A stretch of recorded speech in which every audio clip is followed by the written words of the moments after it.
Tengan muy buenos días, chicos de primer año de bachillerato. Sean todos bienvenidos a una clase más de lengua y literatura.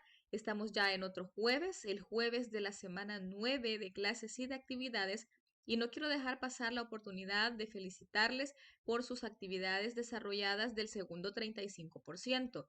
Tanto el comentario realizado en el foro sobre el realismo como la actividad de Marianela han sido muy bien desempeñadas por parte de ustedes.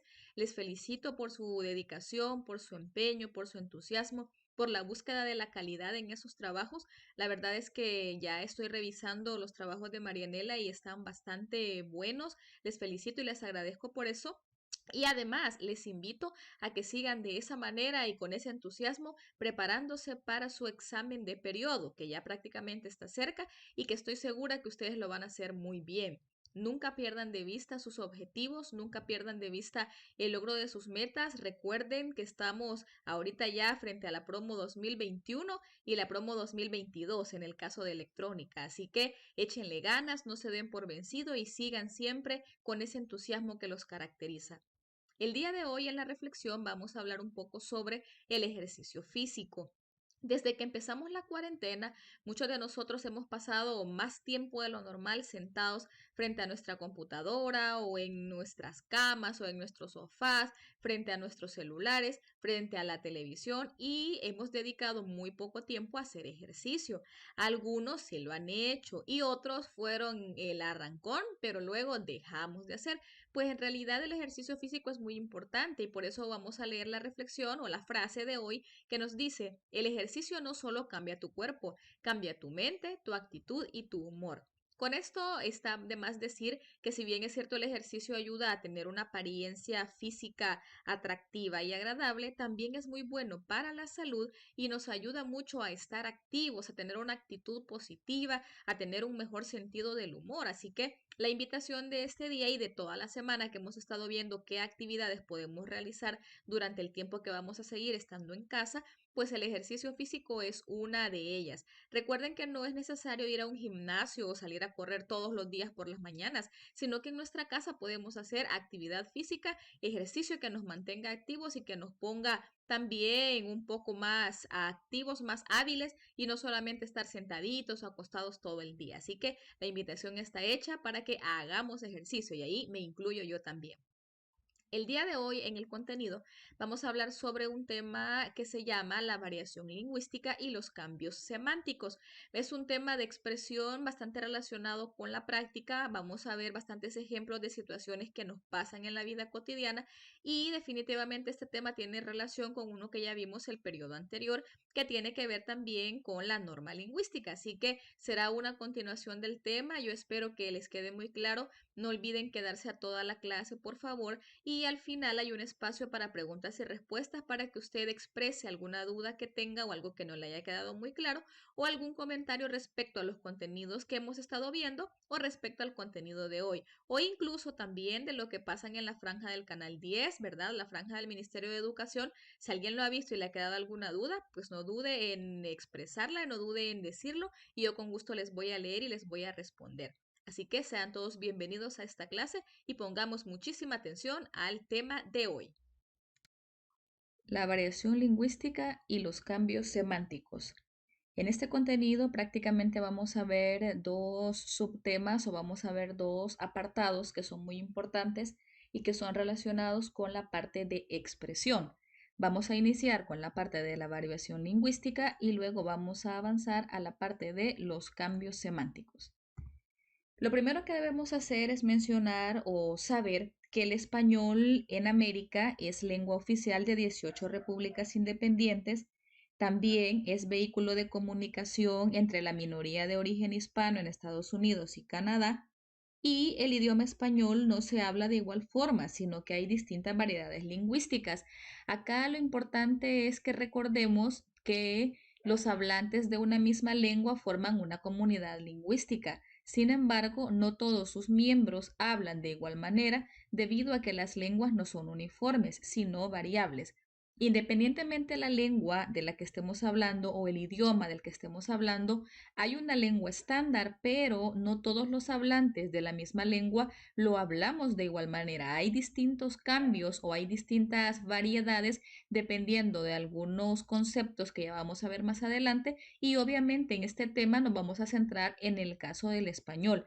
Para tener un preámbulo sobre el idioma, ya sabemos que es el oficial en América. Hay muchos países que hablamos el español y obviamente también en países que no es oficial, pero también se habla. En el caso de Estados Unidos y Canadá, hay muchas personas de origen hispano, muchos migrantes que hablan el español. No es la lengua oficial, pero sí existen regiones o existen diversos estados en el que hay muchas personas de habla española.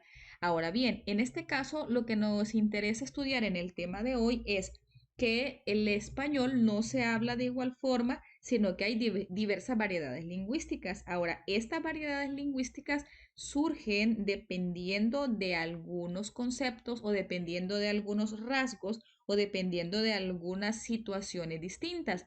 Entonces, lo que vamos a ver es cuáles son estas variaciones o cuáles son esas variedades que nos hacen hablar de manera distinta el español. La primera de ellas y con la que vamos a comenzar se conocen como variedades geográficas o diastópicas. En este caso, creo que la primera parte del nombre nos da la pauta o nos ayuda a entender qué tiene que ver de la geografía. Tiene que ver la zona o el lugar donde la persona ha nacido o ha crecido o ha aprendido el idioma español. Esto puede verse entre países y puede verse incluso dentro de distintas zonas o regiones en un mismo país. Si, por ejemplo, nos ponemos a analizar diferencias en cuanto al léxico, al acento, a la fonología entre El Salvador y Colombia, por ejemplo, hay distinción, hay una diferencia, hay una variación. Entonces, ¿tiene que ver la geografía? Definitivamente sí, porque estamos en países distintos, porque estamos en lugares distintos y obviamente se van aprendiendo distintas formas dependiendo de donde uno se desarrolle. Pero también dentro de los países existen diferencias geográficas. Por ejemplo, si nosotros nos ubicamos en el departamento de San Salvador y el departamento de La Unión o San Miguel, por ejemplo, habrá diferencias en cuanto al acento, a la pronunciación o incluso al uso de palabras con distinto significado. En el caso, por ejemplo, si hablamos de un topollillo, en San Miguel, allá conocen como topollillo a lo que nosotros acá llamamos charamusca. O también podemos mencionar el término huacal y paila.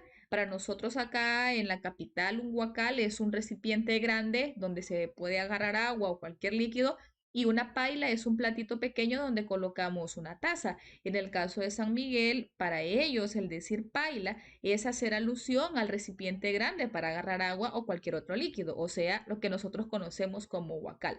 A lo que quiero llegar en esta parte es que las variedades lingüísticas geográficas o diastópicas tienen que ver con el lugar o con la zona geográfica en la que el hablante ha vivido, ha aprendido a manejar distintos términos o distintas pronunciaciones de la lengua. Luego pasamos a la segunda variación lingüística que puede darse o otro de los motivos con el que se puede identificar la variación lingüística son las variedades sociales o diastráticas.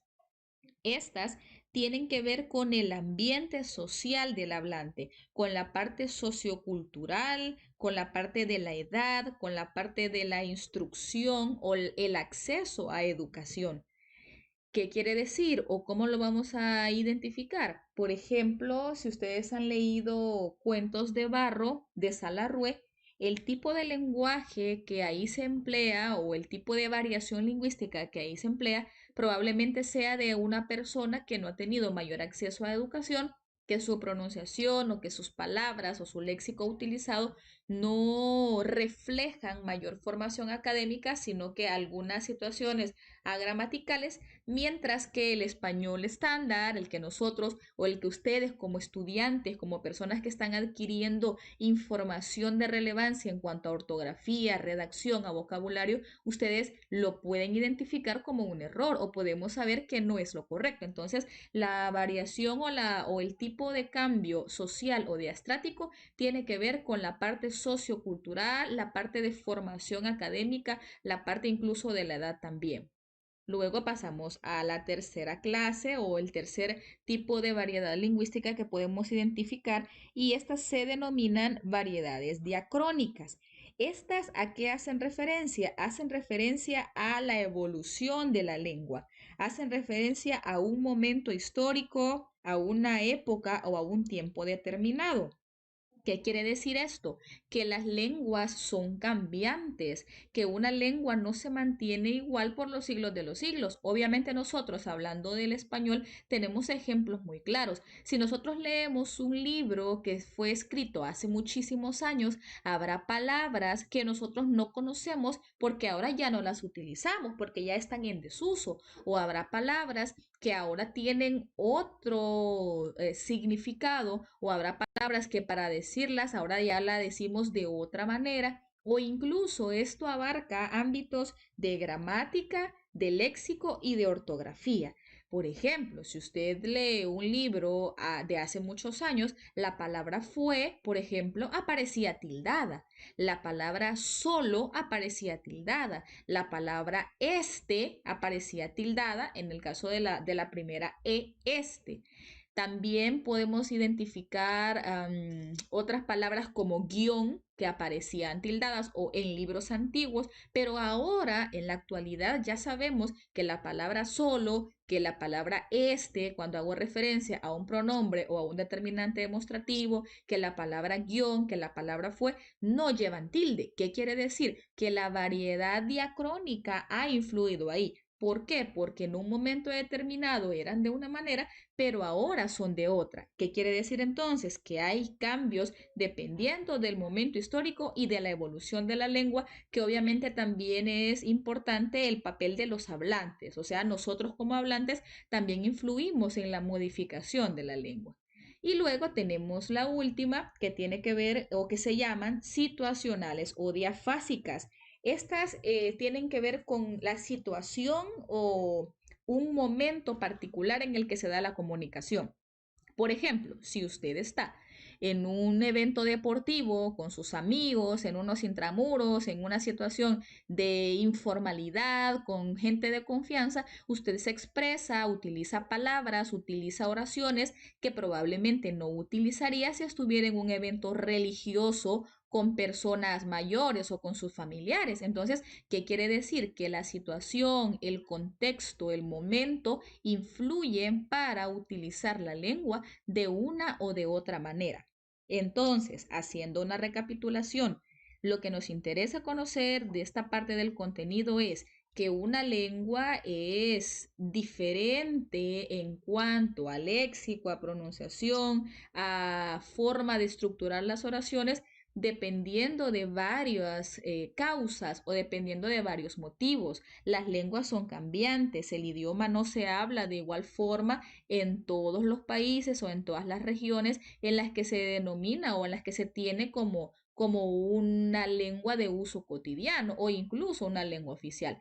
Y estas variaciones pueden darse dependiendo de varias causas o dependiendo de varias situaciones. Tenemos las variedades geográficas o diastópicas, tienen que ver con la región, el lugar, en cuanto a estar en distintos departamentos o en distintos países, o sea, tienen que ver la geografía. Las siguientes son las sociales o diastráticas, tiene que ver la parte sociocultural, la instrucción académica, la edad. Las diacrónicas tiene que ver con el tiempo, con la evolución de la lengua, con la lengua en un momento histórico y las situacionales que tienen que ver puramente con el contexto, con quién estoy, con cuándo es, en qué momento es, en qué situación. Entonces, acá vamos a ver ahora un video bastante bueno en el que vamos a resumir o en el que se recapitulan estas cuatro distintos motivos del por qué se dan las variedades lingüísticas. Así que vamos a ponerle atención. Es un video de una página que se llama Aprobado General. Así que lo vamos a ver y procuren ir poniendo atención porque prácticamente es para que se nos termine de quedar cuáles son los tipos de variedades lingüísticas.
Bien, si se fijaron en ese video, prácticamente lo que teníamos era una recapitulación para que nos termine de quedar bien claro y para que veamos de una manera un poco más ilustrativa, con imágenes y con algunos ejemplos, cómo es que se puede dar la variedad lingüística atendiendo a estos aspectos. Si se fijaron en el ejemplo, cuando estamos con nuestros amigos o en confianza, yo le puedo decir, hey, pásame el lapicero o hey, préstame el boli, como decía en el ejemplo. Pero cuando ya estamos en una situación un poco más formal, por ejemplo, podemos decir, me presta el bolígrafo, por favor, ya hay una distinción. El mensaje es el mismo, pero la forma en la que se dice en este caso está relacionado con la parte contextual, o sea que es una variación situacional. Entonces tenemos cuatro tipos. Ahora bien, si decimos que la variación lingüística tiene que ver con distintos contextos o formas en las que se puede ver modificado, esto obviamente nos hace saber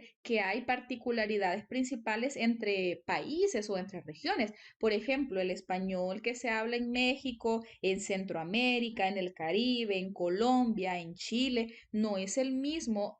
A pesar de ser el mismo idioma, no utilizamos las mismas palabras, no utilizamos el mismo acento y eso no quiere decir que unos estén en lo correcto y otros no. Simple y sencillamente es parte de los cambios lingüísticos que se van generando dependiendo de la evolución de la lengua y dependiendo también de la región. He ahí la importancia de conocer cuáles eran o cuáles son aquellos cuatro aspectos que nos hacen cambiar la lengua.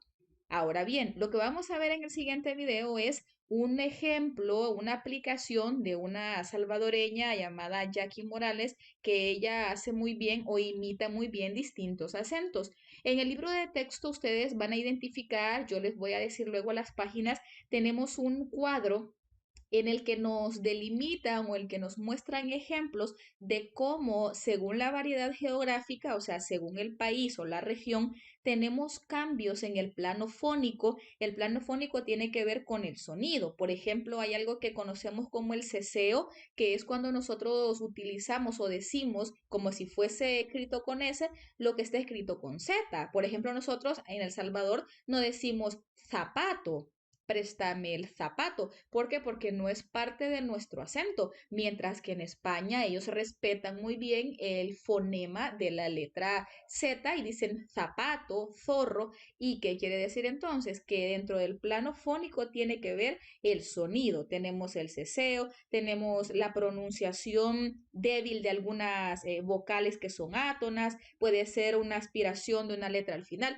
Por ejemplo, a veces que estamos hablando, yo digo, ¿verdad que sí? ¿Verdad que sí? ¿Qué pasa en ese caso cuando yo digo verdad? Parece que no suena la D del final, ¿verdad que sí? Entonces, ¿qué quiere decir? Que los cambios del plano fónico tienen que ver con el sonido. Y entre países esto es bastante claro, es bastante marcado. Luego tenemos el plano gramatical, que es el que tiene que ver con el uso de ciertas palabras o en cuanto a cómo estructuramos las oraciones. Por ejemplo, el voceo. Nosotros podemos decir, y vos fuiste, vos. Probablemente en otro país no se utilice el vos, sino que se utilice el tú como la segunda persona del singular. Entonces, el plano gramatical ya tiene que ver un poco más con el uso de ciertas categorías gramaticales, con la formación de oraciones, con el uso de diminutivos o con el uso de, por ejemplo, del trato de usted y no de vos o no de tú, y eso también depende de cada zona geográfica. Y luego tenemos el plano léxico, que ya es el plano propiamente del uso de algunas palabras o vocablos, que no es el mismo en todas. Por ejemplo, a veces nosotros utilizamos una palabra normal para nosotros, pero que en otro país puede ser una palabra malsonante, una palabra soez, o viceversa. Probablemente en otro país, palabras que para nosotros no son adecuadas, no son correctas, para ellos sí lo sea. Entonces hay palabras que tienen que ver también con la región y que sí, obviamente tienen un significado. Palabras, por ejemplo, elote, palabras como tamal, bachata, mambo, cancha, que son situaciones o son palabras que tienen un significado, pero que no en todos los países es igual. Entonces, eso lo van a ver ya sintetizado en su libro, pero hoy les voy a poner un video de Jackie Morales que yo les decía, solo para que veamos la diferencia en cuanto a pronunciación. Algunos de ustedes son muy buenos imitando acentos también, entonces vamos a ver este corto video para que nos demos cuenta de cómo es que podemos notar la diferencia a pesar de ser el mismo idioma. No se nos escucha igual y no utilizamos las mismas palabras en todos los países o en todas las regiones. El otro día estaba con unos amigos y de repente una persona se me acercó y me preguntó que de dónde era, po. Yo le contesté que era de América Latina, ¿cachai? Es que me parece que a pesar de las diferencias que tenemos, hay caleta de cosas que tenemos en común. ¿Qué pensáis? Uy, así. La verdad es que tenemos un montón de cosas en común. Por ejemplo, las pupusas es uno de nuestros platillos típicos, pero eso se hace con ingredientes que hay en toda América Latina, como el maíz, los frijoles, el quesito, y mucha gente hace eso para sacar adelante a los hipotes. No, pues no manches, la neta que sí, nomás la situación está como bien canija, ¿no? Pero pues siempre hay cosas que nos alegran a todos, como el fútbol, por ejemplo. Fútbol, alguien dijo fútbol. Nosotros tenemos estrellas del fútbol. Messi, por ejemplo, la Pulga es un genio. Mira, también nosotros como latinos tenemos una voluntad inagotable y por eso dejamos la vida en la cancha. Nosotros en América Latina le ponemos todo músculo, corazón a la vida para salir adelante. Desde las personas en las favelas hasta en las ciudades. Todo es parte de nuestra cultura. ¡Alas! Nosotros tenemos muchas culturas aquí en América Latina, por ejemplo, azteca, maya, guaraní, mapuche, inca, eso por mencionar algunas, vos, pero en lo que todos tenemos que trabajar y ponernos las pilas es en recordar que a pesar de las diferencias, todos somos iguales, vos. Pilas, eso es lo que tenemos en común, chamo, a pesar de las diferencias que van desde la comida hasta el baile, desde nuestro origen hasta el futuro, pero sabemos algo, que todos tenemos la voluntad para echarle pichón a las cosas y salir adelante.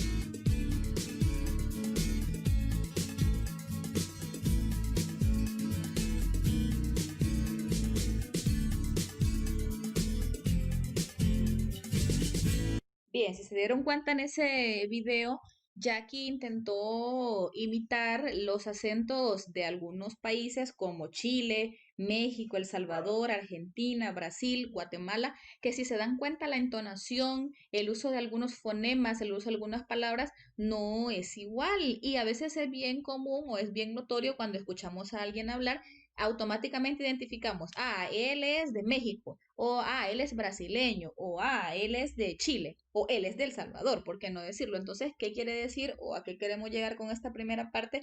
Que cuando nosotros hablamos una lengua, no se habla de igual manera en todas las regiones y eso depende de varios factores. Ahora, este tipo de cambios o de variaciones lingüísticas nos llevan a hablar o nos llevan a conocer sobre algo que se llaman neologismos. Los neologismos son palabras que surgen, son palabras nuevas que surgen gracias a varias cosas, como los avances científicos y tecnológicos, las transformaciones sociales que traen como consecuencia la creación e incorporación de muchos términos al lenguaje cotidiano.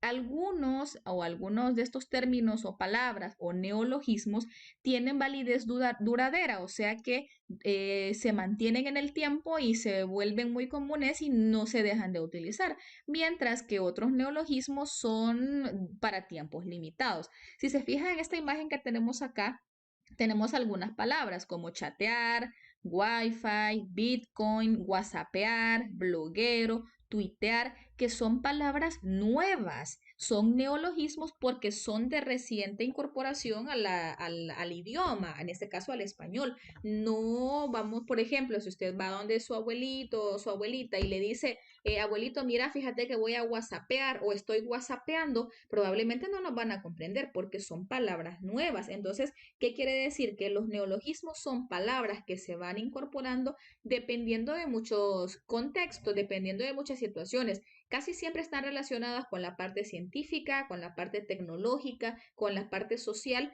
que hacen que se incorporen nuevas palabras y que otras caigan en desuso, o sea, que otras palabras se dejen de utilizar.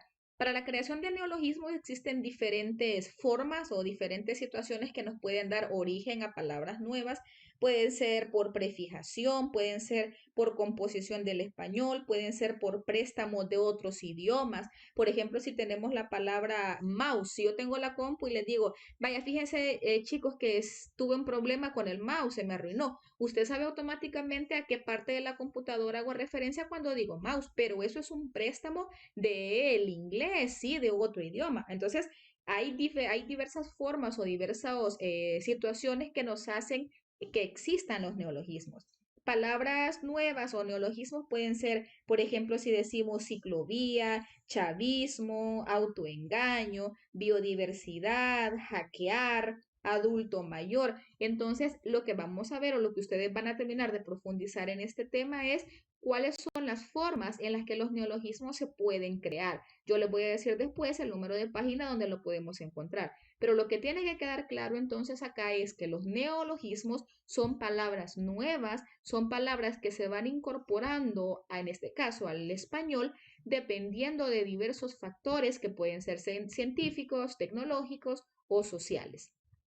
Y luego vamos a pasar a la otra parte, que ya es la última parte del tema y que no por ello es menos importante, sino que es muy importante también, y es algo que conocemos como el cambio semántico. El cambio semántico, ¿qué es? Para comenzar, tenemos la definición. Se refiere a la modificación en el significado de una palabra. Generalmente opera cuando hay una transformación en la relación entre el referente del que se habla y los factores del contexto comunicativo. ¿Qué quiere decir esto? Que hay palabras que dependiendo de algunas razones que ya vamos a ver después, cambian su significado. La semántica es la ciencia que se encarga del estudio del significado de las palabras. Entonces, ¿qué quiere decir? Que así como la lengua cambia, porque ya vimos que una lengua es dinámica, que no se mantiene igual por los siglos de los siglos en muchos ámbitos, en el ámbito fónico, en el gramatical, en el semántico, en el ortográfico, quiere decir que hay instituciones que norman, por ejemplo, en el caso nuestro, la Real Academia Española existe o ha creado un diccionario que nos indica o nos ayuda a nosotros a estar un poco regidos en cuanto a cómo o en cuanto a qué palabras utilizar, pero eso no quiere decir que no va a haber cambios. Entonces, ese dinamismo en la lengua se refleja en la actualización que se da, que la RAE también se encarga de hacer, pero eso está relacionada también con cambios en el significado de las palabras. Hay palabras que antes podían significar una cosa y hoy significan otra, o que pueden tener incluso dos significados dependiendo del contexto. Entonces, existen dos factores principales por los que se puede dar el cambio semántico. Con esto vamos a comenzar. El primer factor por el que se puede dar un cambio semántico es algo que se llama polisemia. Polisemia ya sabemos que es la capacidad de una palabra para tener más de un significado. Entonces, cuando yo tengo una palabra polisémica, o sea, que puede tener varios significados, aquí hay un cambio semántico. ¿Por qué? Porque yo lo voy a interpretar dependiendo del contexto en el que estoy. ¿Sí? Si yo, por ejemplo, digo, voy a depositar mi dinero en el banco, cuando utilizamos esa palabra, la palabra banco, ustedes deben analizar a qué hago referencia. ¿Será el banco para sentarme o será el banco de la institución financiera? ¿Qué quiere decir? Que el factor de la polisemia tiene que ver con que una palabra puede tener más de un significado. ¿Cómo voy a elegir cuál o de cuál estoy hablando? Pues dependiendo del contexto. Y luego tenemos el otro factor que es por el proceso de transmisión entre quienes, entre personas y entre grupos a través del tiempo.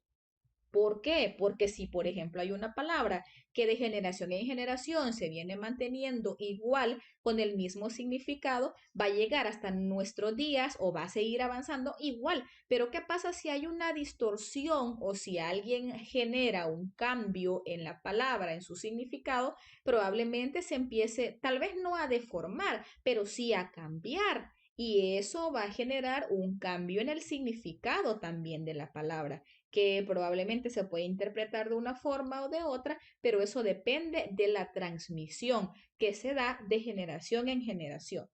Pero también vamos a ver que para que exista un cambio semántico también hay causas, existen causas y vamos a abarcarlas o vamos a dividirlas en tres.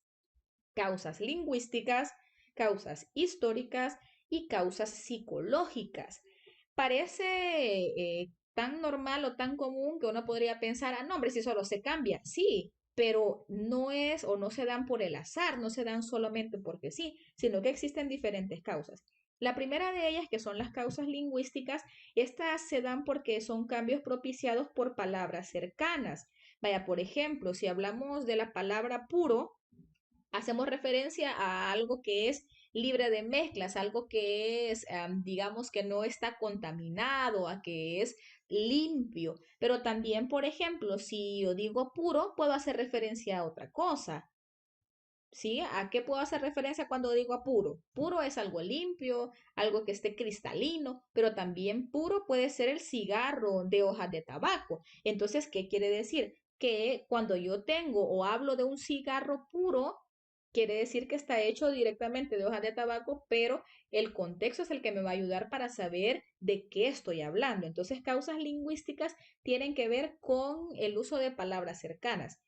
Luego tenemos las históricas. Estas tienen que ver con el cambio de costumbres, de uso, de combinaciones, o sea, con el tiempo, si lo vemos desde esa perspectiva, con la historia o con la evolución de la palabra. Si tomamos como base la palabra azafata, antes la palabra azafata hacía referencia a la camarera de la reina, a la persona que se encargaba de arreglar, de cuidar, de mantener limpio, aseado y todo en perfecto orden de la reina. Pero ahora la palabra azafata ha evolucionado también y la palabra azafata ahora hace referencia al auxiliar de vuelo, que ahora casi ya no se utiliza azafata, sino que también se le dice aeromosas o también se le dice auxiliar de vuelo o tripulantes de cabina. ¿Qué quiere decir esto? Que las variedades históricas hacen que una palabra cambie de significado a lo largo del tiempo, que evolucione o que trascienda. Y las causas psicológicas tienen que ver con la interpretación de la palabra. Esta parte quizá de las tres, quizá esta va a ser con la que más nos vamos a identificar un poco porque va más con la parte de la connotación. Vaya, por ejemplo, si usamos la palabra cerdo Oficialmente el significado de cerdo ya sabemos que es un animalito, pero ¿qué pasa cuando alguien anda sucio, cuando alguien es descuidado, cuando alguien ha ido a jugar al lodo y llega todo sucio? Y podemos decir, ay, no, es que sí sos un cerdo. ¿Puede resultar ofensivo? Sí, pero en este caso la palabra cerdo hace referencia a esa parte, a alguien que tiene costumbres no adecuadas en cuanto a aseo, en cuanto a limpieza, y se ha relacionado con el animalito, con el cerdo, el animal, por eso, porque el cerdo es sucio, porque el cerdo anda casi siempre con un olor desagradable. Ahora trascendemos a la palabra burro, que es bastante similar a la transición que se da en cuanto a la palabra cerdo. Burro es un animal de carga que puede andar, digamos que una persona o puede andar bastantes bultos cargándolos, pero también nosotros cuando decimos es que sos un burro o ay, qué mono más burro, la expresión, ¿verdad? Que hago referencia a alguien desobediente. Sí, alguien que hay que decirle mil veces las cosas para que las haga o que lo hace solamente por la fuerza. Entonces, ¿qué quiere decir? Que las causas psicológicas tienen que ver con la interpretación, con cómo yo lo voy a interpretar o cómo las personas van a hacer trascender una palabra para que tenga ese significado. Y ahí entonces el nombre de cambio semántico. No quiere decir que todas las palabras sean cambios semánticos, no todas. Hay algunas que no se mantienen, que no cambian, sino que se mantienen iguales, pero existen bastantes cambios semánticos. Por ejemplo, si yo digo la palabra pata, pata puede ser la pata de un animal, puede ser, decimos pata de la mesa, decimos incluso en los lentes se le dice las patas o las patillas. ¿Qué quiere decir entonces? Que el cambio semántico se da dependiendo del uso que se haga de las palabras. Y ya para ir finalizando, vamos a ver las formas del cambio semántico, o sea, cómo es que la podemos identificar o por qué se crean los cambios semánticos. Porque como les decía, existen las causas, pero no son al azar los cambios. La primera de ellas es por elipsis o eliminación de palabras. Ya no tengo que explicar qué es una elipsis porque ustedes ya lo saben, porque es un tema que ya vimos. Si por ejemplo decimos tomé el bus directo para San Miguel, tomé el bus directo para San Miguel. Ese vale un poquito más porque no va haciendo paradas. Vale. Entonces, de un momento a otro se vuelve común decir yo agarré o yo tomé el directo para San Miguel. Tomé el directo para San Miguel. ¿Qué hice? Que ya elidí una palabra. ¿Sí? Ya quité en este caso bus. ¿Por qué? Porque lo que estoy haciendo es elidir o eliminar palabras y dejo solamente una que al final me dan a entender o me dan a conocer el mismo. Por ejemplo, otra, teléfono móvil. Existe el teléfono fijo, ¿verdad? El que tenemos en la casita, que puede ser alámbrico o puede ser inalámbrico, pero también tenemos el teléfono móvil, que es el famoso celular. Entonces, ¿qué pasa cuando yo le digo a alguien, hazme un favor, préstame el móvil? Cuando yo digo préstame el móvil, ahí ya hice un cambio semántico por elipsis. ¿Por qué? Porque lo que yo hice ahí es eliminar o quitar de la frase teléfono móvil el sintagma nominal, o sea, en este caso el sustantivo, y solo dije móvil. Entonces, ¿qué pasa? Que existen cambios semánticos por elipsis. Luego tenemos la otra que se puede dar por eufemismo o sustitución de un término tabú por otro socialmente aceptado. Existen palabras que pueden resultar malsonantes, ofensivas, y el eufemismo lo que hace es hacerlo un poco más sutil, un poco menos ofensivo, un poco menos grosero. Y si yo, por ejemplo, digo, lo encerraron en una institución mental. Ahora, eso ya he utilizado un eufemismo porque no dije lo encerraron en el manicomio o en el loquero, como dicen algunos, ¿verdad? Que puede resultar ofensivo. Existen bastantes eufemismos, por ejemplo, decir ebrio en vez de borracho, decir alguien de la tercera edad en lugar de viejo, viejito o anciano, mencionar, por ejemplo, dio a luz o alumbró en lugar de decir parió. ¿Sí? Porque puede resultar ofensivo, porque puede resultar grosero, ¿sí? Mi hermana parió ayer. suena un poco raro, ¿verdad? Como que eso se utiliza más con el ámbito de los animalitos, de las vaquitas. Entonces, normalmente decir dio a luz o tuvo su bebé, vaya si lo queremos decir así. O, por ejemplo, cuando alguien necesita ir al baño y dice, debo ir a hacer del vientre. Eso es un eufemismo que casi no lo usamos, ¿verdad? Y a veces nos vamos más por la parte del disfemismo, que es la parte que puede resultar pesada, grosera, ofensiva o simple y sencillamente malsonante. Entonces, eso tiene que ver. Existen palabras relacionadas con la sexualidad, por ejemplo, o con los órganos genitales, qué sé yo, que se utilizan palabras para hacer referencia a ellos que no suenen groseras, que no suenen despectivas. Luego pasamos al otro, que es la otra forma del cambio semántico, que es la metáfora. Todos sabemos que una metáfora como figura literaria es una comparación, ¿verdad? Una comparación que no es explícita, sino que es implícita a través de un verbo copulativo normalmente, en el que yo hago una comparación de una cosa con otra, pero sin que sea tan obvia. Entonces, si yo digo, por ejemplo, los cuadrúpedos tienen cuatro patas, y yo digo después, se arruinaron las patas de la mesa, era lo que yo les mencionaba previamente, las patas de la mesa. Estoy ya haciendo una comparación, estoy trasladando el significado de patas de los animales a las patas de la mesa. Luego también tenemos otro ejemplo, el ejemplo del ratón o del mouse, por ejemplo. ¿Por qué hemos hecho o por qué surgió ese neologismo o por qué le decimos ratón al de la computadora? Porque se parecen, porque hay un parecido quizás en cuanto al tamaño, quizás en cuanto a la forma, quizás en cuanto a la colita, que es el cable que le sale, si usted tiene un mouse que utiliza alambre, ¿verdad? Que se le pasa o que se conecta por USB. Ya si es inalámbrico, pues solamente puede ser por la forma. Entonces existen ese tipo de cambios semánticos por metáforas. Igual, por ejemplo, al decir un pie de foto. ¿Por qué pie? Quizás porque está abajo, ¿no? Porque se coloca abajo de la foto con la descripción. O cuando decimos alguien es, este es un lince, este es un águila, haciendo una comparación en cuanto a probablemente su velocidad, en cuanto a cómo corre, en cuanto a su fuerza, en cuanto a su fortaleza. Entonces, ese tipo de cambios semánticos es por metáfora. Si yo le digo a alguien, es que vos sí sos un lince, puede ser que corra súper rápido y que me deje por mucho en cuanto a distancia si hacemos una carrera. Luego tenemos la otra que es por antonomasia o uso del nombre propio como común. Una antonomasia ya sabemos que es cuando se conoce algo por un nombre de manera universal, no es un apodo común y corriente, sino que si es un apodo puede ser, no hay ningún problema, pero que sea conocido a nivel universal. Por ejemplo, si decimos el rey del pop, por antonomasia ya sabemos que es Michael Jackson. Sí, si yo digo, por ejemplo, el Mesías, por antonomasia sabemos que el Mesías es nuestro Señor Jesucristo. Entonces, ¿qué quiere decir? Que cuando yo utilizo este tipo de cambios semánticos, si le digo a alguien, por ejemplo, es que vos sos un don Juan. ¿Qué le quiero decir a alguien cuando puede ser, casi siempre se relaciona con el ámbito de los chicos, de los caballeros, de los hombres? Es un don Juan. ¿Qué quiere decir o a qué quiero hacer referencia? Probablemente a que anda conquistando muchas chicas, ¿verdad? Anda con una, con otra, y al final pues no se queda con ninguna. Luego también podemos decir la Celestina cuando relacionamos con el papel de alcahueta. Si usted ya leyó la Celestina, ese también puede ser un tipo de cambio semántico por antonomasia.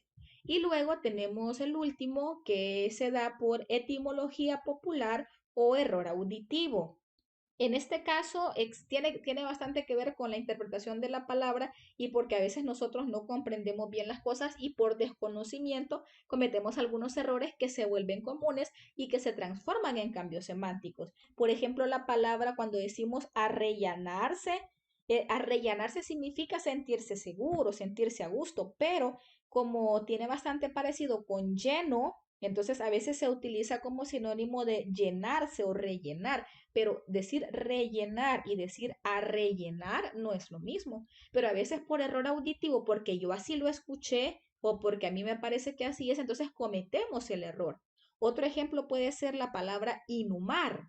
Inhumar a veces la utilizamos como sinónimo de incinerar, pero porque lo asociamos con la palabra humo y no con la etimología humus, que significa tierra. Entonces, ¿qué quiere decir? Que esta tiene más que ver ya con la parte incluso de una formación académica un poco más formal o ya un poco más relacionada directamente a la parte de la lingüística. Entonces, el cambio semántico es el cambio en el significado de las palabras que se da por distintos factores, por distintas causas y a través de distintos métodos que son los que ya vimos acá. Esto va más relacionado con la parte práctica, ¿sí? No es tanto que nos vamos a memorizar. Sí tienen que conocerlos porque por eso se los coloca en la presentación, para que usted lo estudie para su examen o para que usted lo estudie y sepa en qué contextos o cuándo lo vamos a utilizar. Y les dejo acá las páginas del libro donde vamos a encontrar el apoyo de este tema. Léanla, por favor. Acuérdense que esto es para terminar de complementar su aprendizaje.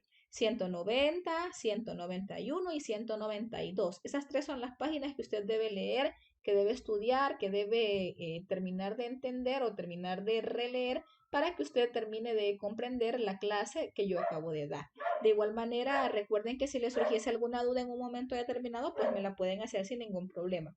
Y les adelanto o les digo desde ya que la próxima obra a leer, algunos yo sé que ya la están leyendo porque van bastante adelantados y eso es bueno. La obra para el examen es esta, Antología de Cuentos de Terror, Noches de Pesadilla. Con esta se acuerdan que tuvimos el problema que ya no la vendieron en físico porque se acabaron sus existencias. Sin embargo, si alguien la consiguió o la tiene, esta que está aquí que les estoy presentando es la portada. Si la tiene en físico en su casa o alguien de años anteriores se la puede prestar, pues léala. Del año pasado, para ser específicos, léala. Y si no, ya en el Drive les coloqué el enlace donde la pueden encontrar porque está en PDF, ya yo se las voy a dar, o si quieren que se las pase a los grupos, igual no hay problema, lo importante es que la lean. El próximo jueves vamos a reunirnos en Meet para hacer una especie de conversatorio o hablar sobre los cuentos que forman esta obra, para que ya estemos listos para el examen, porque vienen preguntas de esta obra en el examen, ya no va a haber guía, ya no va a haber otra cosa, ni ficha ni nada, sino que solo las preguntas del examen. Pero obviamente esto necesito que usted la lea la obra, así que desde ya les adelanto, comiencen a leerla, es una compilación de cuentos muy buenos, así que no les va a aburrir, está muy bonita, cambia bastante respecto a Marianela, no es realista, sino que nos vamos ya por la parte del romanticismo relacionado al terror, a los ambientes lúgubres, a lo sobrenatural, así que les va a gustar mucho, espero que la lean y que la disfruten cuando la estén leyendo. Así que les agradezco por haberse conectado. Recuerden darle like a esta clase, ¿verdad? No se les olvide ahí señalar la manita para saber que usted ya estuvo aquí, que estuvo conmigo y vio la clase. Y si la ven diferido, pues también hágalo, ¿verdad? No se la vaya a olvidar. Y vamos a pasar a la parte de preguntas y respuestas. Si tuvieran alguna pregunta, no duden en hacerla, ¿verdad? A mí me gusta mucho responder.